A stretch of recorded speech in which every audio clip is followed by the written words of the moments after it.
Government Broadband Index, Wikipedia Audio. The Government Broadband Index is a report compiled by the Economist Intelligence Unit that assesses countries on the basis of government planning, as opposed to current broadband capability. With ambitious targets for both the speed and coverage of next-generation broadband networks, the developed countries of East Asia scored highest in the Economist Intelligence Unit's first Government Broadband Index. According to the index, Greece is the worst-performing country measured, owing to its relatively low coverage target and drawn-out deployment schedule. Greece also suffers due to the considerable size of its public funding commitment as a percentage of overall government budget revenues, and because its plan does little to foment competition in the high-speed broadband market. Australia, with the most ambitious targets in the world for both speed and coverage, ranks in the bottom half of the index, because its national broadband network program is partially funded by the Australian government and the rankings ignore plans to privatize the network in Year 9.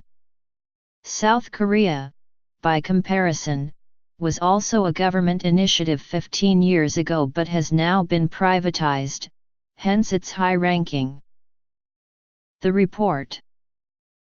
Besides the actual by full speed ahead, the Government Broadband Index Q1 2011 reviews over 40 national government plans for broadband development, with comparable metrics for more than 30 countries.